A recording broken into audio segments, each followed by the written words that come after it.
Alors, on sait pas encore. Je vais peut-être.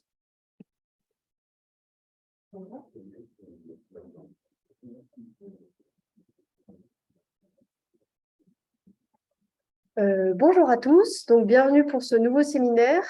On va commencer tout de suite par une minute verte présentée par Vanina sur le Freezer Challenge. Bonjour à tous, voici la petite minute verte comme vous en avez l'habitude maintenant. Donc maintenant que on vous a bien embêté déjà avec les -80, on revient avec le Freezer Challenge. Déjà, on va refaire un petit coup de ce qu'on a fait. On a réussi, tout MIVEGEC à passer les -80 à -70, ce qui avait été montré par des mesures qui avaient fait Betsabé, ça fait une économie de 30% d'énergie. Donc, on pourra regarder ça à la fin de l'année quand ça fera un an. Donc, c'est top. Et maintenant, qu'est-ce qu'on pourrait faire pour aller plus loin? Donc, il y a plein de choses qu'on pourrait. Et pour ça, on a inscrit MIVEGEC au Freezer Challenge. Désolée, comme ça, vous le savez. Et donc, du coup, c'est une compétition internationale qui permet d'améliorer nos pratiques vis-à-vis des -80, des -20, des +4, donc de tous nos appareils réfrigérés, pour économiser de l'énergie. Et vous allez tous recevoir un petit questionnaire qu'on va devoir remplir suivant les pratiques que vous avez eues sur vos -20 et +4, etc., pour que nous, après, sur le site, on puisse référencer les actions que MIVEGEC a fait pour pouvoir être classé parmi tous les interlocuteurs. Donc, parmi tout ça, il y aura le management, si on a bien respecté les températures consignes des appareils, si on a changé d'appareil, si on a remplacé des anciens par des nouveaux qui sont plus économiques, etc. Si on en a dégivré, combien on en a dégivré, si on a fait l'inventaire des échantillons, du tri, combien on en a trié, etc., etc. Vous inquiétez pas, il sera super simple. Betsabé et Cécile vous font un truc génial.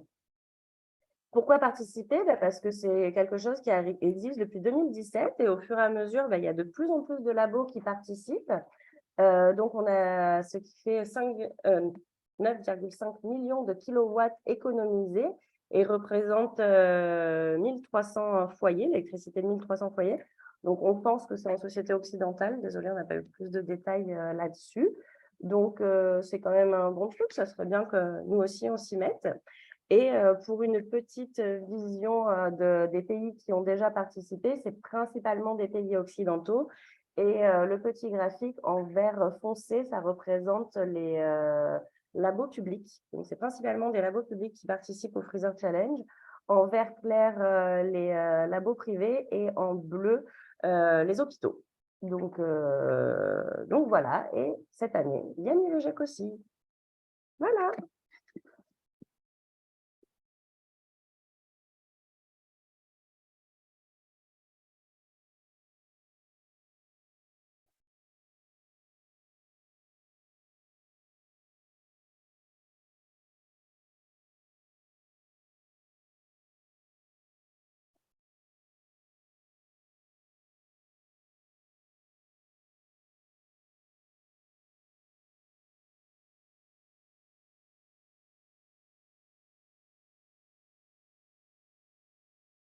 Faut que je partage sur Zoom ou Ouais.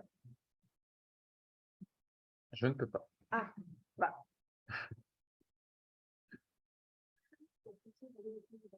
Ouais. Ça a l'air de ne pas avoir trop choqué.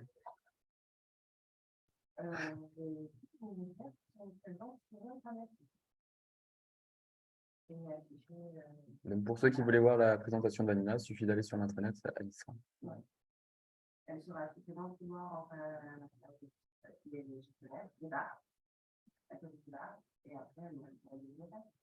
C'est bon, je peux. Oui, t'as rien fait? Écoute, c'était bien.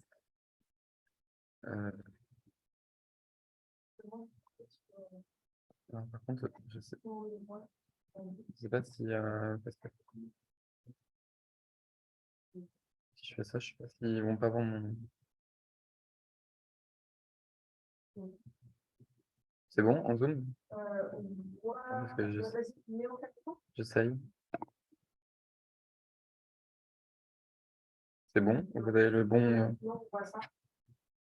Ouais, c'est ce que j'avais peur. Si je fais ça. Ah, c'est bon. Oui. Ah, nickel. Ah, vas-y. Du coup, aujourd'hui, c'est un séminaire spécial doctorant et donc Audric Berger et Sophie Tissot vont nous présenter leurs travaux de thèse. Audric, je te laisse. Ouais, petite présentation quand même. Donc, bonjour à tous, je suis Audric Berger, donc doctorant en deuxième année sous la direction de Christophe Poppy et en co-encadrement avec Sylvie Corneli. Et aujourd'hui, je suis là pour vous présenter en fait un petit revue de la bibliographie sur les densovirus comme outil de lutte contre les vecteurs d'Aedes pour voir si c'est vraiment un outil de lutte idéal ou est-ce que c'est faussement prometteur ou est-ce qu'on en est actuellement sur cet outil de lutte voilà, comme outil de lutte antivectoriel. Donc, pour remettre un petit peu en contexte, Aedes aegypti et Aedes albopictus sont des vecteurs qui sont principaux d'arbovirus, notamment du virus de la dengue, chikungunya et Zika. Ils sont, je vais activer ça. Ils sont répartis à la surface du globe, donc on en retrouve en Asie, en Afrique subsaharienne ou en Amérique. Aedes albopictus a même maintenant colonisé, donc là la carte date de 2010, donc c'est plus 3 jours, mais la France et l'Europe. Donc c'est des vecteurs particulièrement invasifs, tant en zone tropicale qu'en zone tempérée. Et en absence actuelle de traitement contre les maladies, la principale méthode de lutte contre ces maladies va être la lutte contre les vecteurs. Donc actuellement, pour lutter contre Aedes aegypti et albopictus, généralement, ce qu'on fait, c'est la lutte contre les larves avec l'utilisation de larvicides, notamment le BTI, mais aussi avec la destruction mécanique de gîtes larvaires. On ne laisse pas de l'eau stagnante dans ce jardin, on fait en sorte de bien renouveler l'eau régulièrement. En cas de période épidémique, on va lutter contre les adultes avec l'utilisation d'adulticides, notamment les pyréthrinoïdes, etc. Le problème de ces méthodes-là, c'est qu'elles se confrontent à certaines limites, notamment le fait que Aedes, les moustiques du genre Aedes ont des multitudes de microgytes, pas forcément faciles à traiter ou même voire quasiment impossibles à détruire. On arrive à certaines limites sur ces méthodes-là. Et l'utilisation d'insecticides, donc c'est une problématique qui date depuis assez longtemps, c'est que ça a un impact sur la faune cible et sur l'environnement. Et ça sélectionne des mécanismes de résistance. Donc actuellement, il y a plusieurs méthodes qui sont développées pour essayer de trouver des méthodes alternatives de lutte, notamment donc avec le développement de l'ATIS, la technique de l'insecte stérile, l'utilisation de Wolbachia et aussi donc l'utilisation de virus entomopathogènes. Et c'est ici que nos densovirus rentrent en jeu. Donc les densovirus, c'est des parvoviridés, des petits virus ADN à peu brun. Ils sont vraiment tout petits, ils font 22 nanomètres. Ils ont cette forme isocaédrique avec une seule molécule, enfin un seul brin d'ADN avec des structures en épingle à cheveux aux extrémités, donc qui sont assez caractéristiques de ces virus-là. En termes d'infection chez le moustique, en fait, l'infection se fait par voie orale au stade larvaire. La larve du moustique va ingérer le densovirus. On a un premier site de réplication qui se fait au niveau des papilles anales et à la base des soies. Et ensuite, une dissémination du virus dans tous les tissus cellulaires de la larve. Donc, c'est un virus qui est polytropique. Et donc, jusque dans certains organes, on peut même le voir dans les glandes salivaires, ici, là, avec une grosse concentration dans ces virus. En termes de cytopathologie, donc là, c'est le cas d'une cellule adipeuse qui est infectée. Donc, ce que vous avez en bleu, c'est la membrane cytoplasmique.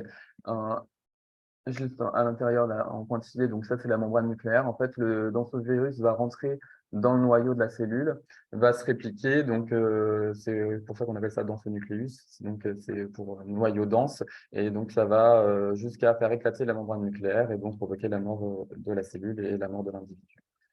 En termes de phylogénie, donc, il y a différents densovirus qui existent. Il y a deux sous-familles qui viennent nous intéresser. Donc, dans les densovirinés, en fait, on va avoir les densovirus de Culex, qui sont proches des densovirus de papillons. Ce n'est pas ceux-là que je vais vous présenter. Nous, ce qui va nous intéresser, c'est les amaparvovirinés, qui correspond aux densovirus d'Aedes et les densovirus d'Anophèle. Et les études que je vais vous présenter sont principalement donc, les études qui vont considérer les densovirus d'Aedes avec les diphtérin brevi amaparvovirus 2, difficile à dire. Et donc, voilà, donc, la majorité des études que je vais vous présenter, si ce n'est pas le cas, je vous préciserai, seront sur les densovirus d'Aedes. Donc là, jusqu'à présent, de ce que je vous ai présenté, la différence entre un densovirus ou n'importe quel insecticide, elle n'est pas forcément flagrante parce que de la mortalité, si c'est un de la mortalité, bah, ça n'a pas plus d'intérêt qu'un insecticide. S'ils sont étudiés, en fait, c'est que, premièrement, ils ont un spectre d'hôtes restreint, ils sont hautement pathogènes pour les premiers stades vers jusqu'à 90% de mortalité. Mais ce qui nous intéresse, en fait, c'est leur mode de dissémination. Donc, en fait, quand un densovirus infecte une larve, on va avoir donc la propagation du virus qui va soit induire la mortalité de la larve et donc libérer des virions dans l'eau, ce qui va permettre à d'autres larves de pouvoir s'infecter. Et sinon, elle arrive à survivre et donc on obtient des nymphes qui sont infectées. Donc là, même système, soit la nymphe meurt, soit elle passe au stade adulte. Et c'est ici que les densovirus deviennent intéressants, puisqu'en fait, quand nos moustiques deviennent adultes, lors de la reproduction, on peut avoir de la transmission vénérienne d'un individu infecté à un individu non infecté, ce qui va permettre donc de disséminer l'infection. Et ensuite, donc la femelle qui est infectée, lorsqu'elle va pondre, on a aussi une transmission donc, de la mère, une transmission verticale de la mère à l'enfant, donc qui va pouvoir donc toucher de nouveaux gîtes larvaires. Donc voilà, donc en plus, sur les stades adultes, en plus d'avoir de la mortalité larvaire, on a une diminution du taux de survie des adultes et une diminution de la fécondité. Le souci de cette méthode-là, c'est que ça pose certaines questions biologiques, notamment le fait qu'on obtient des adultes qui sont infectés à un virus, et donc ça peut avoir des interactions biologiques qu'il faut prendre en compte. Donc actuellement, si on veut utiliser les densovirus en tenue biologique, il faut poser certaines questions, notamment donc l'impact négligeable sur l'environnement. Ça ne sert à rien de créer un deuxième insecticide. Que ça soit inoffensif pour la santé humaine, si ça permet de transmettre plus facilement des arbovirus, autant ça c'est se tirer une balle dans le pied. Et il faut aussi éviter qu'il n'y a pas ou peu d'effets antagonistes avec les autres méthodes de lutte déjà en place pour éviter donc, de se mettre des bâtons dans les roues. Donc, en termes sur l'environnement, donc les densovirus, hein, c'est pas sorti de sous le chapeau, ça existe dans la nature. Sur les cinquantaines de densovirus qui ont été identifiés, donc surtout les arthropodes, donc chez les papillons, les pucerons, etc. Il y en a 16 qui infectent les moustiques, que ce soit Aedes, Anopheles ou Pulex. Et sur les études qui ont été réalisées pour identifier de nouvelles souches de densovirus, donc là, c'est la carte qui a été réalisée sur les études pour identifier de nouvelles souches de densovirus d'Aedes. En orange, en fait, vous avez les études qui ont été réalisées uniquement sur des cultures cellulaires ou des élevages de moustiques qui ont permis l'identification de nouvelles souches. Et en vert, c'est les études qui ont été réalisées sur le terrain, donc avec des moustiques de terrain pour identifier des souches qui se dispersent dans la nature. Donc là, on peut voir qu'il y a quand même un énorme biais parce qu'en fait, on n'a aucune information sur la distribution des densovirus en milieu naturel, que ce soit en Afrique, en Amérique ou même en Europe, malgré le nombre de collectes qu'on peut faire dans ces régions-là.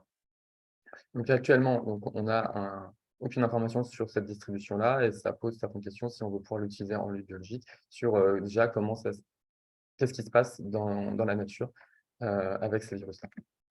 En termes d'interaction avec l'environnement, donc il y a déjà, en termes de facteurs abiotiques, des études qui ont été réalisées. On sait qu'une concentration en sel supérieure à 0,05 molaire, donc ce qui correspond à peu près à 2 saumâtres, inhibe l'infection dans ce virus. Donc il n'y aura pas de dissémination dans la mer de densovirus qui affecte les moustiques.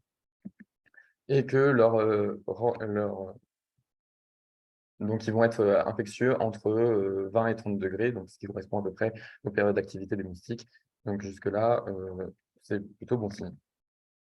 On sait qu'un densovirus, une fois mis dans conditions naturelles, il peut être stable et infectieux pendant 9 mois. Et en termes de spectre d'hôtes restreint, donc là, je développe un petit peu plus. Quand on dit restreint, donc on sait que des études ont déjà mis en évidence que pour un densovirus qui touche Albopictus ou Aegypti, il va toucher que des moustiques du genre Aedes et ça va se limiter. Donc en fait, on n'aura pas un spectre d'hôtes plus large que les moustiques. Et on n'a aucun impact sur les vertébrés, donc aucun risque d'infection pour les poissons, les mammifères ou les oiseaux. Donc, pour ce qui est du risque de la santé humaine, donc, premièrement, on n'a pas de risque d'infection dans ce virus pour les humains. Le souci, c'est l'obtention d'adultes infectés dans ce virus et les possibles interactions lors de co-infections avec des arbovirus. Il y a plusieurs études qui ont été faites, notamment des études assez contradictoires qui ont étudié donc, les interactions entre densovirus et arbovirus. Il y en a une par Burivon qui avait montré que quand on avait une infection au densovirus, ça augmentait la réplication du virus de la dengue. On a montré l'inverse avec Canton, où il n'y avait pas d'effet sur la réplication de la dengue. Sivaram, qui avait étudié le chikungunya, qui montrait que l'infection dans ce virus n'avait pas d'effet sur la réplication du virus du chikungunya. Le souci, c'est que toutes ces études ont été faites sur culture cellulaire, et le problème avec les cultures cellulaires qui ont été utilisées, c'est que c'est des cultures qui sont immunodéprimées. Donc, en termes d'interaction avec le système immunitaire, on est extrêmement limité. Notamment qu'il y a aussi le fait que les arbovirus doivent passer tout un franchissement de barrière intestinale, etc., pour aller jusqu'au glande salivaire pour être transmis. Et donc, tout ça ne peut pas être étudié sur culture cellulaire. Notamment, on sait aussi que le système immunitaire du moustique peut inhiber les infections à la dengue, etc. Donc, sans études in vivo, c'est compliqué de se prononcer sur les risques à la santé humaine. Il y a une seule étude qui a été réalisée in vivo chez le moustique, qui s'est intéressée à l'infection avec un dansevirus, à LDV1, sur l'infection à la dengue. Donc, en fait, ils avaient fait deux choses, soit une primo-infection au dansevirus avec une surinfection à la dengue, soit une primo-infection à la dengue avec une surinfection au dansevirus. Et donc, en fait, dans leur étude, ils avaient fait, donc, quand on faisait une première infection au dansevirus, derrière, on inhibait la surinfection à la dengue, on diminuait le taux de virus qu'on retrouvait. Et inversement, quand on faisait une infection à la dengue en premier cas, en fait, on augmentait la surinfection dans ce virus. Voilà. Le problème de cette étude, c'est que ça a été une détection par PCR sur un individu entier. Et donc là, le souci, c'est qu'on ne peut pas déterminer si on est en présence de virus de la dengue qui est infectieux ou si c'est juste de l'ARN qu'on détecte. Et en plus, c'est en individu entier. Donc, quand on veut étudier un risque de transmission d'arbovirus, la plupart du temps, donc on attend en fait le développement du cycle extrinsèque du virus. Donc, parce que là, si on fait sur un individu entier et que notre ARN se trouve dans l'estomac, en fait, ça n'a aucun intérêt. Il faut attendre que ça passe la barrière intestinale, que ça revienne dans les glandes salivaires, et une fois que ça arrive dans les glandes salivaires, que ça soit transmis. Et donc, on quantifie non pas par qPCR, mais par titration pour vérifier par plage de vis si on a bien du virus qui est infectieux. Donc, actuellement, ça n'a pas été fait. Donc, ils étaient à ça d'avoir une étude qui nous répondait à nos questions, mais pour le moment, ce n'est pas le cas. Donc, on est encore dans le flou pour savoir si les densovirus ont bien des interactions sur la transmission d'arbovirus. Ensuite, troisième point, c'est les interactions avec les méthodes de lutte déjà en place. La première, c'est les insecticides, puisque c'est la principale méthode de lutte utilisée à travers le monde. Donc ici, ce que vous avez, c'est une carte de répartition des résistances pour Aedes albopictus, pour la résistance aux pyréthrinoïdes. Donc les points rouges, c'est les souches qui sont identifiées comme résistantes aux pyréthrinoïdes, les vertes, les souches qui sont sensibles, et les jaunes qui ont une possible résistance, mais on n'en est pas sûr. Donc, on voit qu'on a beaucoup de souches qui sont résistantes aux insecticides. Et là, cette carte, c'est pour Aegiti, donc Albo et Aegiti. Et Aegiti, là, on voit quasiment toutes les souches en fait, sont quasiment résistantes aux insecticides à travers le monde. Et donc, la question qu'on peut se poser, premièrement, c'est est-ce qu'il y a des interactions entre statut de résistance et infection au dansevirus? Est-ce que des individus qui sont résistants vont être plus sensibles au dansevirus ou moins sensibles? Donc ça a déjà été montré. Il y a deux études notamment qui avaient étudié différents mécanismes de résistance avec différentes souches et qui montraient qu'il n'y avait aucune différence en termes d'infection dans ce virus et de mortalité, que ce soit si la souche est sensible ou résistante aux insecticides. Maintenant, on peut se poser la question, en présence d'insecticides, est-ce qu'il y a des interactions entre infection dans ce virus et larvicide ou l'adulticide? Donc là, on a aussi quelques résultats, notamment BTI dans ce virus, où il y a des formulations qui ont été faites avec un couplage dans ce virus et BTI. Ils ont mis en évidence quand on avait l'association de BTI dans ce virus, on avait une mortalité larvaire accrue. On retrouvait aussi plus d'endovirus dans l'eau de gîte, donc ce qui peut s'expliquer parce que puisqu'on a plus de mortalité, on a plus de libération de virions dans l'eau, donc ce n'est pas non plus complètement déconnant. Et enfin, ils avaient aussi démontré qu'on avait une toxicité supérieure sur le long terme quand on utilisait dansovirus BTI couplé que dansovirus seul ou BTI seul.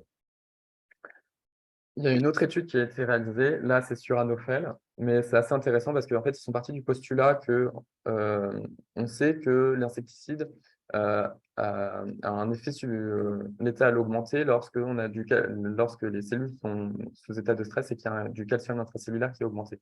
En fait, quand le calcium intracellulaire augmente, on a un effet potentialisé de l'insecticide. Et on sait aussi que lorsque un dansovirus rentre dans une cellule, il y a un stress qui se crée et ça augmente le calcium intracellulaire. Donc, on s'est dit, si on couple les deux, il y a de grandes chances qu'en fait, on augmente l'effet d'insecticide avec l'infection dans ce virus. Et donc, ils ont fait, donc ils ont couplé les deux. Et en fait, là, ce que vous avez, c'est l'effet donc, du virus seul, de l'insecticide seul. Et quand on couple les deux, donc on a bien un effet de la combinaison virus-insecticide qui est plus efficace que lorsqu'on les utilise séparément. Les doses d'insecticides utilisées, c'est des doses qui sont à l'origine pas létales. C'est vraiment en fait très faible concentration. Donc on voit bien que là, on a un effet potentialisateur d'un virus sur l'insecticide. Le souci, c'est je me suis pas trompé. Oui, le souci, c'est que là, c'est que des études sur, enfin, le souci, c'est pas vraiment un souci, qui sont sur des larvicides. On n'a aucune étude qui a été faite sur les adulticides, ce qui n'est pas forcément un souci, mais ça serait intéressant quand même de pouvoir voir si on a le même résultat quand on couple dansovirus et pyréthrinoïdes pour boucler la boucle. Ensuite, on a l'interaction dansovirus et Wolbachia, notamment pour l'utilisation de la tis, savoir si en fait il y a des interactions possibles, puisqu'on sait que déjà les endovirus peuvent être transmis de version sexuelle et que le Wolbachia se trouve au niveau des ovaires. Est-ce qu'il y a des possibles interactions, si elles sont positives ou négatives? Donc là, sur AEDES, il n'y a aucune étude qui a été réalisée, mais il y a des études qui ont été faites sur le dansovirus de Culex. Donc même s'ils sont un peu différents, j'ai voulu présenter les résultats parce que, premièrement, les graphiques sont très jolis. Et, et ça peut être aussi une première piste d'étude pour pouvoir savoir à peu près ce qu'on peut s'attendre à avoir chez AEDES. Donc ici, ce que vous avez, c'est un ovaire de Culex en bleu. Donc ça ne se voit pas très bien, mais en fait, les taches bleues, c'est là où on retrouve Wolbachia. Et les petits points rouges, ça va être là où on retrouve les dansovirus de Culex. Donc, on voit qu'il y a un partage de la niche en fait, entre les deux. Il n'y a pas une zone qui est prédéfinie pour Wolbachia ou qui est prédéfinie pour les dansovirus. Et donc, au niveau des œufs, ce que vous avez, ouais, on n'y voit vraiment rien. En fait, donc là, c'est un œuf où on s'est focalisé sur voir Wolbachia. Là, pour voir Culex, et en fait, quand on superpose les deux, en fait, ils partagent exactement, en fait, ils sont situés exactement au même endroit. Et quand ils quantifient, en fait, ils ont remarqué que la transmission verticale est plus importante en présence de Wolbachia pour les dansovirus. Donc, il y a un effet couplé de Wolbachia et dansovirus pour Culex. Donc, actuellement, on n'a pas l'information pour Aedes. Ça serait intéressant de pouvoir tester pour vérifier si on tombe sur les mêmes résultats. Et enfin, le dernier point, et en fait, c'est les dansovirus contre les dansovirus, parce que du coup, c'est quand même des virus qui se retrouvent en milieu naturel. Et est-ce qu'on peut avoir des interactions entre les infections déjà présentes en milieu naturel contre celles qu'on veut mettre en place en milieu biologique? Est-ce qu'on aura un effet de compétition entre les infections qui sont déjà là avec celles qu'on veut mettre en place? Ou est-ce qu'on aura un effet facilitateur avec un organisme qui affaiblit? Donc actuellement, le problème, c'est qu'on ne sait pas ce qui se passe en milieu naturel. Donc là, c'est le premier point qui est bloquant. Et deuxièmement, il n'y a aucune étude qui s'est intéressée à faire des surinfections dans ce virus sur une infection dans ce virus. Donc là, c'est une chose qui serait très intéressante à faire. Le deuxième point, c'est qu'on ne connaît absolument pas les voies immunitaires qui peuvent être engagées contre les infections dans ce virus. Actuellement, il n'y a aucun mécanisme de résistance qui a été mis en évidence.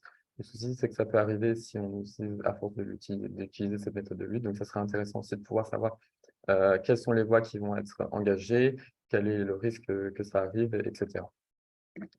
Et enfin, j'aimerais revenir sur le QLEX P15 dans ce virus, puisqu'en fait, ils ont une particularité par rapport au dansovirus d'Aedes, c'est qu'ils ont un phénotype différent par rapport au dansovirus d'Aedes où on a un taux de mortalité important, où on a un effet sur la fitness de l'individu.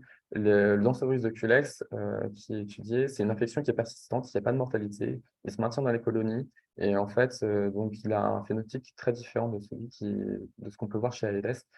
Et le souci, c'est est-ce que c'est possible d'avoir des infections persistantes chez Aedes? Actuellement, ce n'est pas démontré, mais si jamais on en a, quelle est l'origine de l'infection persistante? Est-ce qu'il y a juste certaines souches qui ont cette prédisposition à faire des infections persistantes, ou est-ce que toutes les souches, à force d'infecter, vont devenir des infections persistantes, ce qui ne nous arrangerait pas, puisque si on finit par créer des souches qui semblent plus mortelles, pour un multilutte, c'est pas terrible. Et en fait, il y a aussi la question de est-ce que l'infection persistante, quel est l'effet d'une infection persistante sur notre outil de lutte? Est-ce qu'il y a une compétition, les individus qui ont une infection persistante sont résistants dans ce virus, quel que soit le dansovirus, ou est-ce qu'au contraire, il y a un effet facilitateur dès qu'il y a un dansovirus dans l'individu, etc. Donc là, c'est plein de questions qui restent en suspens et où on n'a aucune information. Donc, les pros et contre de dansovirus, pour faire un petit peu le point. Alors, les pros, les contres et qu'est-ce qui reste à découvrir? Donc déjà, il y a un point positif, c'est l'impact sur l'environnement qui où en fait, ça va cibler uniquement les moustiques, on n'a pas d'impact sur les familles non cibles, ça se disperse relativement bien. Donc c'est plutôt un bon point. Le risque pour la santé humaine, on était à ça d'avoir des informations, mais ça reste encore à déterminer. Ce qui est intéressant, c'est la synergie avec les larvicides, ce qui peut être couplé avec les anthrovirus pour potentialiser leur effet, ce qui peut être un bon point pour leur utilisation. L'interaction avec les adulticides, où actuellement on n'a plus d'informations. C'est pareil avec Wolbachia. Actuellement, on a des informations avec Culex, mais absolument pas pour Aedes, donc on ne sait pas ce qui pourrait se passer. Et enfin, le dernier point qui est, je pense, le point le plus bloquant pour la méthode de lutte, c'est la résistance au densovirus par rapport au densovirus, qui nécessite, je pense, encore beaucoup d'études avant de pouvoir vraiment se focaliser sur est-ce que cette méthode est vraiment viable. Voilà, merci de votre attention.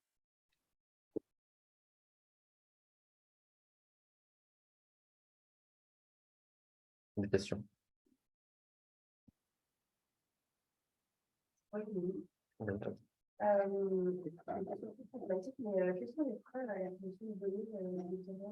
Il n'y en a aucun. Ouais, franchement, ça a juste jamais été fait. Là, actuellement, si je peux faire un appel au don de moustiques et si je veux, je peux essayer de voir un peu ce qu'on a. Donc, s'il y a peut-être un frein, c'est qu'on n'a pas un outil de détection qui permet d'être pan dans ce virus, quelque chose qui va viser largement sans avoir un biais en se disant on va cibler celui-ci ou celui-là. Mais je suis en train de travailler dessus, en essayant de créer un outil qui cible des dents ce virus en général, pour essayer de voir si derrière on peut faire du screening et voir un peu près ce qu'on découvre en termes de dents ce virus en population naturelle.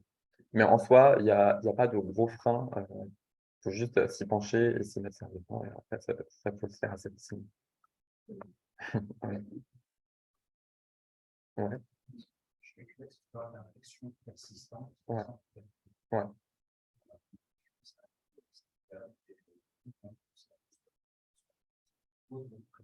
Alors, c'est un peu c'est pour ça aussi que j'aime pas trop parler de Culex, c'est parce qu'en fait, là, ce que j'ai dit, c'est une phrase dans une seule partie de la discussion. Il n'y a aucune donnée chiffrée et il n'y a aucune étude vraiment point par point qui dit on a mesuré tant de taux de mortalité, tant de taux de fitness, etc. Enfin, il y a aucune étude sur Culex.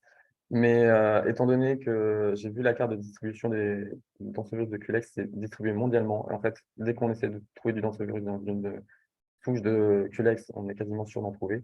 Donc, s'il y a un coût, il est vraiment négligeable. En tout cas, c'est ce qui semblerait y avoir. Mais effectivement, il n'y a pas de données vraiment chiffrées sur vraiment. Et le problème, c'est que vu on n'arrive pas à trouver aussi de souches saines, c'est compliqué de faire un point de comparaison.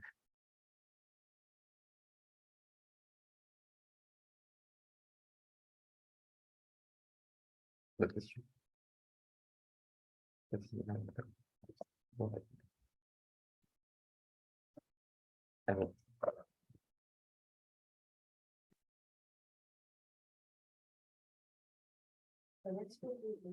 Merci à vous.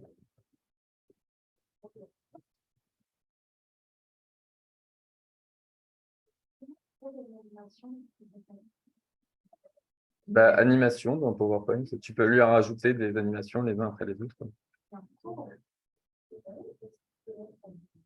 Ouais. Je te montrerai si tu veux. Je trouvais ça plus sympa que de mettre juste un petit graphique avec les personnes.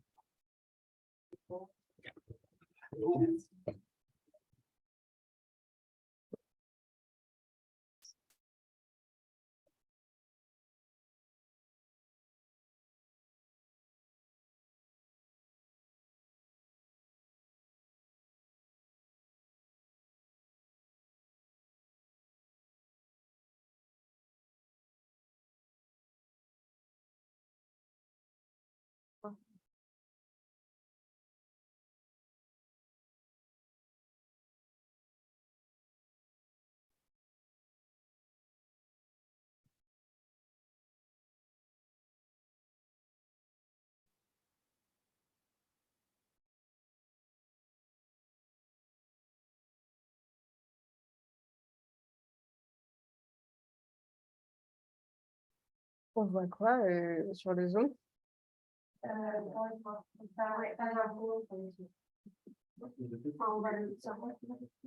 Comment tu as fait? Là, et là, tu fais un nouveau partage parce qu'en fait, Ok. je ne comprends pas, c'est là. Ok. Trop bien, merci beaucoup. C'est bon? Et du coup, ok. Ok, je comprends. Donc, bonjour à tous. Donc, moi, c'est Sophie Tissot. Je suis doctorante en 2e année de thèse, donc direction de Frédéric Thomas, Benjamin Roche et Beata Hugues-Barry. Donc, tout d'abord, merci à l'équipe séminaire de nous accueillir aujourd'hui et de nous offrir la chance de pouvoir partager nos travaux. Donc, globalement, ma thèse, elle s'intéresse plutôt à l'impact de l'anthropisation sur l'évolution et l'émergence de cancers transmissibles. Et aujourd'hui, je vais vous présenter donc l'une de mes expériences qui porte donc sur la disponibilité en nourriture sur la tumorigénèse, et donc qui prend la forme de cet article qui va être bientôt soumis, et j'espère surtout bientôt accepté, mais bon, ça c'est un autre problème. Alors, donc tout d'abord, qu'est-ce que le cancer? Le cancer, c'est défini comme une prolifération incontrôlée de cellules qui mène à une masse qu'on appelle une tumeur. Le terme cancer, lui, en réalité, il va s'appliquer plutôt aux tumeurs malignes, donc qui ont des capacités invasives, contrairement aux tumeurs bénignes. Ces proliférations cellulaires, elles sont décrites chez la majorité des métazoaires et voire même des multicellulaires, comme vous pouvez le voir sur la gauche. Et la grande question, c'est d'où il vient, quelles sont ses causes. Et l'une des hypothèses majeures en biologie évolutive, et même plus précisément en oncologie évolutive, c'est qu'il pourrait provenir de mismatch évolutifs. Donc un mismatch, c'est tout simplement un décalage trop rapide entre l'environnement actuel et l'environnement passé, donc l'environnement dans lequel l'organisme a évolué et pour lequel il est adapté. Donc avec les récents changements dans les modes de vie des hommes, mais aussi des animaux, des mismatchs, il en existe énormément. Donc pour les hommes, on peut citer le manque d'exercice, le stress chronique, le manque de sommeil, et vous l'aurez compris, nous, on s'est intéressé au mismatch alimentaire. Puisque, tout simplement, il existe un fort lien entre alimentation et cancer. Donc, par exemple, dans les pays asiatiques, lorsque la nourriture s'est occidentalisée, ça a été associé par une hausse des taux de cancer. Donc, les habitants se sont retrouvés à consommer des aliments qu'ils n'avaient jamais consommés auparavant. Et donc ça, c'est un problème de santé publique, puisque de nombreuses populations sont en train de changer leurs habitudes alimentaires, ou l'ont déjà fait, notamment avec la mondialisation, mais c'est également un problème écologique majeur, puisque, par exemple, il n'est pas rare de voir des animaux qui viennent se nourrir dans les poubelles des hommes, donc qui mangent des aliments pas tout à fait naturels. Ce mismatch, donc comme on vient de le voir, il est qualitatif, mais il est également quantitatif, puisque plusieurs études ont montré que la quantité de nourriture ingérée par repas et la fréquence des repas a drastiquement augmenté au cours des dernières décennies.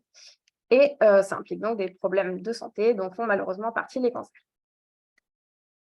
Et de façon peu surprenante, il a été montré que certains régimes, comme la restriction calorique, le jeûne intermittent et les régimes cétogènes peuvent avoir un effet protecteur contre l'apparition de cancer, donc quand ils sont appliqués à des stades précoces de tumorigénèse, donc idéalement toute la vie, quoi.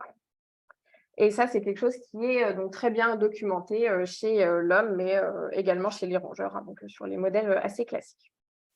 D'un point de vue mécanistique, cette vulnérabilité des cellules cancéreuses à la disponibilité en nourriture, elle pourrait provenir d'une incapacité à passer d'un mode de reproduction à un mode de survie pour ces cellules. Donc, dans des conditions normales, la cellule saine comme la cellule tumorale vont répartir plutôt leurs ressources notamment entre survie et reproduction.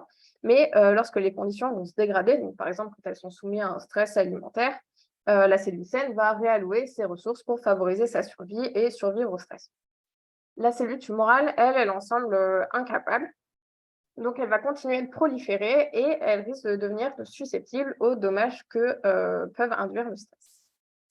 Et en fait, cette capacité à passer d'un mode de reproduction à un mode de survie, ça reflète un trade-off basique et partagé par l'ensemble des cellules, donc des choix d'histoire de vie. Et pourtant, ce trade-off conservé, il semble éteint ou absent chez les cellules tumorales. Et l'hypothèse qu'on a formulée, c'est que si cette vulnérabilité des cellules cancéreuses à la disponibilité en nourriture provient effectivement de ce trade-off fondamental et partagé, on s'attendrait à avoir des réponses similaires dans d'autres systèmes hauts de cancer que chez les hommes ou chez les rongeurs. Donc, pour essayer d'apporter des éléments de réponse à cette question, on a utilisé deux modèles biologiques, donc les hydres, Hydrauligactis et les zébrafiches de Murerio, puisque pour ces deux espèces, on possède, du moins il existe des lignées avec une dynamique de tumorigénèse qui est connue. Alors, pour les hydres, c'est une lignée de laboratoire qui héberge des tumeurs à transmission verticale. Donc, ça se transmet lors de la reproduction asexuée.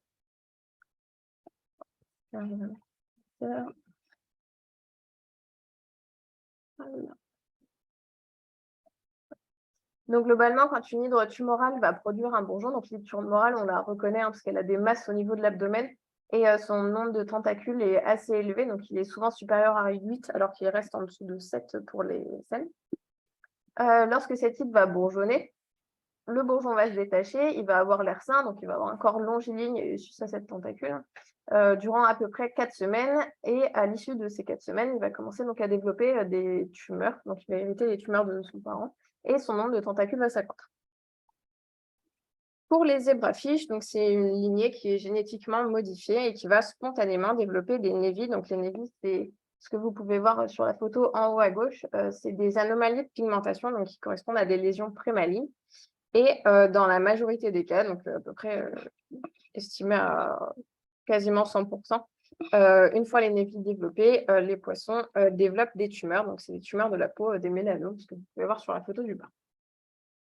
Et grâce à ces deux lignées, on va pouvoir donc essayer de comprendre quelles sont les conséquences de la quantité de nourriture et de la fréquence des repas sur l'initiation, mais également sur la progression des tumeurs.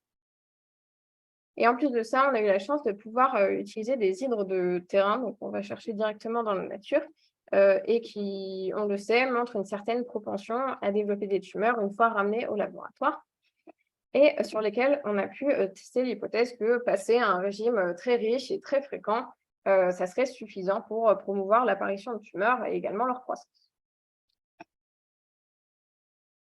On a donc créé 4 régimes déterminés, du moins 4 régimes alimentaires basés sur la restriction calorique et sur le jeûne intermittent. Donc, à savoir que ce qu'on a fait varier, c'est uniquement la fréquence et la quantité, mais c'était à chaque fois les mêmes aliments utilisés. Donc, on a le régime le plus riche, donc très abondant et fréquent. On a ensuite 2 régimes intermédiaires, très abondants mais intermittent et peu abondant mais fréquent. Et en bas, le régime donc le plus pauvre, peu abondant et intermittent. Donc, pour tester l'effet sur l'émergence des tumeurs, on a appliqué ces régimes à des hydres et des zébras qui venaient de naître, donc avant qu'ils aient pu développer les tumeurs pour les hydres et les névis pour les zébras. On a également utilisé des lignées saines, donc sans tumeurs, comme contrôle. Et on a mesuré la prévalence en tumeurs et en névis au cours du temps. Et pour les hydres, l'intensité de l'expression du phénotype tumoral. Donc, globalement, on a utilisé cette échelle qui se base sur 2 critères, la présence ou non de tentacules surnuméraires et la taille de la tumeur. Donc, ici, pour simplifier, je parlerai plutôt de taille de tumeur, parce que c'est le facteur principal. Et ensuite, donc, pour quantifier l'effet de la nutrition sur la progression tumorale, cette fois-ci, on a appliqué nos 4 régimes sur des hydres qui possédaient déjà des tumeurs, donc qui avaient 5 semaines, et des zébras qui avaient déjà des névis, donc qui étaient âgés de 3 mois. Et encore une fois, on a utilisé des lignées saines du même âge pour contrôle. Et on a mesuré, donc, pour les hydres, l'évolution de la taille de la tumeur et pour les zébras, la prévalence en tumeur au cours du temps. Pour nos hydres de terrain, ensuite, on a fait exactement la même chose. On les a récoltés et on a appliqué nos 4 régimes et on a mesuré donc, la prévalence en tumeur au cours du temps. Pour ce qui est des résultats, donc tout d'abord, sur l'émergence de la tumeur, le premier résultat assez surprenant qu'on a obtenu, c'est qu'on a eu un développement tumoral dans nos lignes saines qui devaient nous servir de contrôle. Mais ce qui est extrêmement intéressant, c'est qu'on voit qu'on a une corrélation entre la quantité et la fréquence en nourriture et le taux de cancer et le taux de tumeur d'humains développé. Donc, on a le groupe le plus riche là qui est en jaune. Ensuite, on a les groupes intermédiaires, donc c'est le rose et le bleu clair, et le groupe le plus pauvre qui est en bas et qui présente à chaque fois le taux le plus faible de développement de tumeurs. Ensuite, pour nos hydres de terrain, le résultat est assez parlant puisque le seul groupe qui présente un développement tumoral, c'est le groupe le plus riche, donc très abondant et fréquent. Et pour nos hydres et nos zébras des lignées tumorales, donc on a des résultats qui sont assez similaires, hein, puisque le groupe le plus riche présente un développement de tumeurs ou de névi maximal, suivi des groupes intermédiaires et du groupe le plus pauvre, toujours qui présente le taux minimal d'apparition de tumeurs et de névi. À noter que là, les groupes intermédiaires ne sont pas placés dans le même ordre, ce qui laisse penser que les mécanismes derrière ne sont pas forcément les mêmes, hein, donc qui peuvent probablement dépendre du modèle et aussi de la tumeur. Donc, globalement, ces résultats semblent indiquer qu'une suralimentation fréquente va favoriser l'émergence de tumeurs, alors que des régimes plus maigres semblent être protecteurs s'ils sont appliqués en début de vie. Pour ce qui est de la progression tumorale, donc pour les hydres de la lignée tumorale, globalement, donc, on voit que le régime le plus riche va favoriser la croissance tumorale. Donc, pour les hydres qui venaient de naître, au bout de 2 mois, c'est elle qui présente des tumeurs, les tumeurs les plus grosses, alors que les 3 autres groupes présentent des tailles de tumeurs réduites et assez équivalentes. Et pour les hydres qui débutent l'expérience avec des tumeurs qui sont déjà développées, le seul groupe qui montre une augmentation de taille de tumeur, c'est encore une fois le groupe le plus riche. Les 2 groupes intermédiaires ont gardé des tailles de tumeurs similaires et le groupe le plus pauvre, donc là on a une diminution du phénotype tumoral, mais en réalité c'est plutôt un biais parce que c'était des individus qui étaient probablement sous-nourris et qui étaient en train de mourir. Donc l'hydre, quand elle meurt, elle réduit sa taille, elle perd ses tumeurs et puis elle se décompose. Donc c'est complètement un biais de mesure. Donc globalement, quel que soit le stade de la tumorigénèse, la suralimentation, ça booste la prolifération de la tumeur. Et pour ce qui est donc des zébrafiches, le groupe qui présente un développement le plus haut développement de tumeurs, c'est encore une fois le groupe avec un nourrissage très abondant et fréquent. Donc ces résultats, ils semblent montrer que un surnourrissage fréquent favorise la progression tumorale, alors que des régimes plus maigres semblent pouvoir aider à contrôler cette progression, mais sans être curatifs par le seul, hein, puisqu'on n'a pas eu de disparition des tumeurs ou disparition des névis. Donc, pour conclure, le premier point, c'est qu'une faible disponibilité en nourriture peut avoir un rôle préventif contre les processus tumoraux quand ils sont appliqués à des stades précoces de la tumorigénèse. Probablement en coupant l'apport en énergie dont les cellules tumorales ont besoin pour proliférer et initier leur croissance. Et ça, c'est quelque chose donc, qui est présent chez les humains, mais également chez les modèles non humains, hein, du moins chez les zébras, chez les hydres et chez les rongeurs. Et ce qui pousse à croire que ça pourrait être une réponse qui serait partagée par l'ensemble des métazoaires. Et bien sûr, il faudrait d'autres études pour confirmer ça. Le second point, c'est que cette faible disponibilité en nourriture, si elle est appliquée à un stade plus tardif, quand les processus tumoraux sont avancés, ce n'est pas suffisant pour soigner l'individu. Donc, probablement, à ce stade, les cellules sont peut-être déjà assez diversifiées pour être capables de supporter ce stress et y survivre. Et le dernier point, c'est donc que l'augmentation de la quantité de nourriture et de la fréquence des repas va favoriser la tumorigénèse, que ce soit son émergence ou sa progression. Donc, globalement, les fluctuations en disponibilité en nourriture, elles peuvent agir comme un système de purge contre les cellules prémalignes au sein des organismes. Donc, ces cellules qui apparaissent assez fréquemment et spontanément. Et ça permettrait donc de les éliminer et de limiter les cas de tumeurs et de cancer, que ce soit dans la nature ou chez l'homme. Et malheureusement, ça implique que l'augmentation récente de la disponibilité en nourriture pourrait outrepasser en fait ce mécanisme de purge qui semble conservé et donc mener à des mismatchs alimentaires et donc un plus fort taux de cancer ou du moins un risque de cancer plus élevé. Donc, sur ce, il ne me reste plus qu'à vous remercier pour votre attention. Et après tout ce que je viens de vous dire, vous souhaitez un très bon appétit.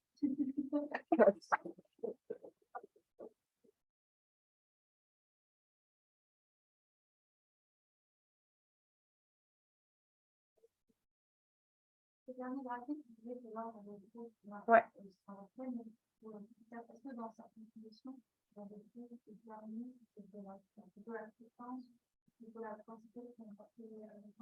Ouais, bah, c'est exactement ça. Attends, je vais essayer de le remettre. Ouais, voilà. Là, tu vois, typiquement, pour les zébras, ça semblait plutôt la fréquence qui joue, parce que le régime rose, c'est un nourrissage qui va être très fréquent, mais peu abondant, donc des petites quantités. Alors que pour les hydres, c'est plutôt l'inverse. Ici, sur la lignée tumorale, c'est la richesse qui semble être plus importante. Et par contre, si je remonte aux résultats sur notre lignée contrôle, on voit que pour les adultes, on a des résultats, enfin, le même ordre que pour les zébras. Donc, sur les tumeurs spontanées de la lignée contrôle, là, ça semble plutôt être la fréquence qui est importante. Donc, c'est pour ça que ça a l'air d'être un peu modèle dépendant et tumeur dépendante. Voilà. Ouais.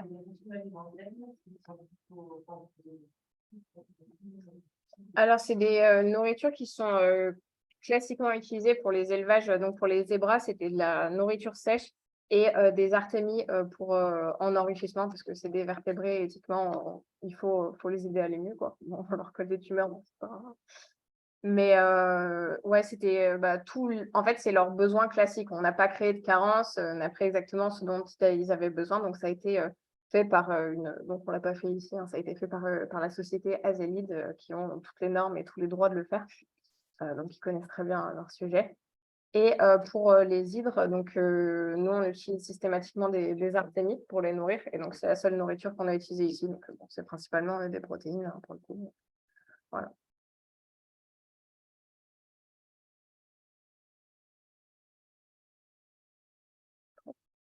Et ben, tout le monde va pouvoir aller manger, du coup.